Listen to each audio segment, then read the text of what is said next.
Hey Bray, welcome back again di dunia cerita tanpa batas. Dan of course, masih sama gue Dan masih di cerita Slonte di Monster in Me. Nah Bray, kalau di bab sebelumnya kita dibikin penasaran banget sama perang bayangan antara Slonte sama Miko. Nah, hari ini adalah puncaknya.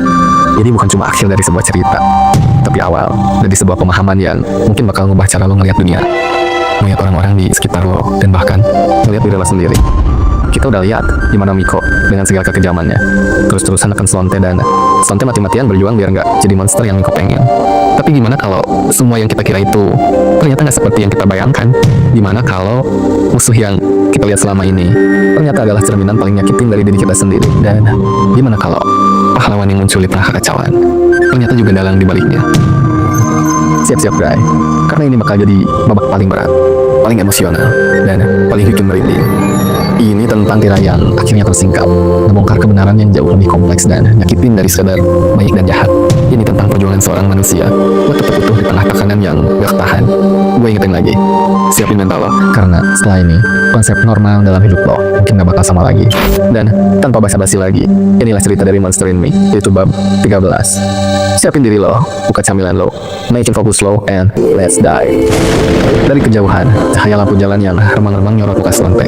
Mukanya kelihatan capek, matanya sayu, tapi di dalamnya berkilat tekad yang membara. Di tangan kirinya ada benda kecil tersembunyi, sebuah ponsel yang isinya rekaman rahasia. Rekaman yang dia yakini bakal jadi kunci buat ngebongkar semua kebusukan Miko. Selama berbulan-bulan, Slonte udah ngerekam tiap momen pas Miko mainin dia dan orang-orang sekitar. Dia nyimpen tiap bukti, tiap percakapan licik, tiap bisikan manipulatif. Gimana Miko dengan liciknya mainin peran sebagai pahlawan, penyelamat, di depan umum. Padahal di baliknya, dia dengan kejamnya memanipulasi dan ngerencanain kehancuran Slonte. Dia ketawa pas nyindir gue, seolah gue ini lelucon, bisik Slonte ke angin malam yang dingin. Dia mancing kemarahan teman-teman gue, nikmatin tiap konflik yang dia ciptain. Dia nyebotasi reputasi gue, merancang tiap skenario, bikin gue kelihatan kayak monster. Tiap detail, tiap pengkhianatan Miko terekam jelas di ponsel itu, tanpa celah. Semua kebohongan Miko terekspresi sempurna dalam tiap rekaman. Orang-orang cuma ngeliat Miko sebagai sosok yang peduli, penyelamat, sedangkan Slonte tetap dianggap yang kerok segala masalah, ancaman yang harus diwaspadai. Tapi sekarang, bisik Slonte, suaranya penuh dengan keyakinan. Gue udah siap mengangkat tirai topeng itu. Topeng lo Miko, bakal gue buka di hadapan semua orang. Di kampus, pagi itu, Miko balik lagi jadi pusat perhatian. Aura pahlawan dan kepeduliannya seorang memancar. Senyum hangatnya bikin semua orang percaya kalau dia itu sosok yang benar-benar peduli dan bisa diandelin. Dia megang tangan seorang dosen yang terluka karena insiden yang Miko ciptain. Mukanya nunjukin kesedihan yang meyakinkan. Dia menghibur teman-teman Slonte yang masih trauma, ngomong pakai nada prihatin, dan bersikap seolah-olah dia pengen ngelindungin semua orang dari ancaman monster yang namanya Slonte. Jangan dengerin gosip, Slonte cuma disalahpahami kok. Dia butuh bantuan kita, ujar Miko dengan suara lembut tapi penuh keyakinan. Sambil ngelirik Slonte ya, berdiri gak jauh dari situ. Tatapannya penuh belas kasihan pals. Kita harus bareng-bareng ngelewatin ini, ucap Miko. Di mata orang-orang, Miko adalah malaikat penolong, pahlawan tanpa tanda jasa. Sedangkan Slonte, dia tetap dianggap ancaman yang harus diwaspadai, sumber segala kekacauan, seseorang yang harus dijauhi. Miko terus main watak dengan meranin dua tokoh sekaligus, yaitu sebagai sang pahlawan yang melindungi dan sang villain yang nyiptain kekacauan itu sendiri. Sebuah pertunjukan yang sempurna, yang cuma bisa dimainin sama orang yang pikirannya udah sangat terdistorsi. Dan inilah wujud sejati dari seseorang yang ngidap kepribadian ganda yang udah tercemari rasa sakit dari akibat lingkungan yang gak peka dan ninggalin dia. Dan ini adalah gambaran nyata yang bakal terjadi sama Slonte kalau tekadnya lemah dan rasa sakit ngalahin dia. Kalau sisi lain dari dalam dirinya tumbuh dan ngambil alih dirinya sepenuhnya, dia bisa aja jadi sosok monster kayak Miko. Jadi dua tokoh sekaligus, yaitu jadi pahlawan dari kekacauan yang justru dia ciptain sendiri sebagai penjahat. Itu adalah cerminan masa depan Slonte, sebuah takdir yang dia perjuangin mati-matian buat nggak jadi kenyataan. Sementara itu, di toilet kampus yang sepi, sebuah tempat di mana Slonte sering nyari ketenangan di tengah badai, dia ngebuka ponselnya dengan jari gemetar. Dia muter rekaman-rekaman itu satu persatu. Suara Miko yang ketawa kecil pas nyindir Slonte di balik punggungnya bergema. Rekaman Miko mancing kemarahan teman-teman, dan momen-momen pas Miko secara diam-diam nyebotasi reputasi Slonte. Semua terekam jelas tanpa celah, bukti yang nggak terbantahkan. Slonte ngehela napas dalam-dalam. Ini saatnya, bisiknya pelan. Air mata mulai ngumpul di kelopak matanya. Ia nyiapin salinan rekaman itu dan siap nge-upload di grup kampus, biarin kebenaran itu meledak. Namun, pas jari Slonte mau nyentuh tombol unggah, tiba-tiba jari itu ketahan. Sebuah gejolak emosi yang sangat kuat muncul, ngalahin tekadnya. Air matanya tiba-tiba jatuh deras. Dia ngerasain rasa sakitnya selama ini, bayangin segala pengkhianatan, pengucilan, dan luka yang dialamin. Dan di saat yang sama, sebuah pikiran lain menyeruak. Slonte ngebayangin itu semua juga terjadi sama Miko. Dalam tangisnya, Slonte mikir, mungkin Miko itu sama kayak dirinya. Miko jadi kayak gini karena luka yang dia rasain sama persis kayak yang Slonte rasain. Bahkan mungkin Miko ngalamin luka hati yang jauh lebih parah dan berat, sehingga dia kejebak dalam kegelapan hati. Terus Slonte merem. Terus dalam benaknya tiba-tiba muncul pikiran bahwa mungkin kalau saat itu Miko nggak hadir di sisi Slonte pas Slonte udah benar-benar nyerah sama dirinya, ya meskipun itu cuma pura-pura, mungkin Slonte bakal berakhir jadi sosok kayak Miko saat ini. Miko di mata Slonte kini bukan cuma monster, tapi juga cerminan dirinya yang lain, sebuah takdir yang bisa nelen dia kapan aja. Segala gejolak pun muncul dalam diri Slonte. Dia pengen namanya dibersihin, dia pengen balik ke kehidupan normal, tapi di sisi lain dia nggak bisa ngebayangin apa yang bakal Miko alamin kalau rekaman itu diunggah. Miko bakal dihancurin, dihakimin, diasingkan. Dia bakal makin kejebak dalam sisi gelap dirinya. Dan mungkin Miko benar-benar bakal jadi sosok master seukuhnya, ngelakuin hal-hal yang sangat berbahaya, entah buat dirinya ataupun buat orang lain. Sebuah dilema moral yang ngancurin jiwa Slonte. Dia nggak pengen ada monster lain yang tercipta karena rasa sakit. Dalam dilema yang nguras jiwanya itu, tiba-tiba pintu kamar mandi kebuka. Miko muncul di hadapan Slonte, senyum tipis tapi penuh arti, keukil di bibirnya. Dia nggak ngomong apa-apa, Miko cuman berdekat dan tanpa ragu. Dia ngambil ponsel di tangan Slonte. Jari Slonte yang tadi gemetar, yang tadi nggak sanggup neken tombol, kini ngerasain sentuhan dingin jari Miko di atasnya. Dan dalam satu gerakan cepat, Miko neken tombol unggah. Miko, kamu ngapain? Teriak Slonte. Suaranya campur aduk antara kaget, bingung, dan sedikit rasa takut. Ponsel di tangannya bergetar, notifikasi ngebanjirin layar. Rekaman itu kini udah tersebar. Dapat banyak komentar dari mahasiswa dan para dosen.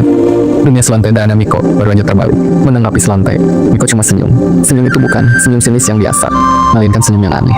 Seolah penuh pengertian, tapi juga ada kesedihan mendalam di sana. Ini hadiah buat kamu, ucap Miko. Suaranya lembut. Hadiah karena kamu udah kuat dan bisa ngadepin dirimu yang lain. Hadiah karena kamu memilih untuk tetap jadi manusia. Seketika, semua jadi gelap. Pandangan Slonte kabur, kepalanya pusing, dan tiba-tiba, prak, tubuh Slonte ambruk ke lantai. Dia pingsan, dan 1 minggu kemudian, Slonte terbangun. Matanya pelan-pelan kebuka, dan nyoba nyesuaiin diri sama cahaya. Samar-samar, kedengaran suara ramai orang-orang lagi ngobrol. Dia ngerasain kehangatan yang lembut di punggungnya, sebuah pelukan erat. Terus, ada tangan lain yang mengusap kepalanya dengan lembut.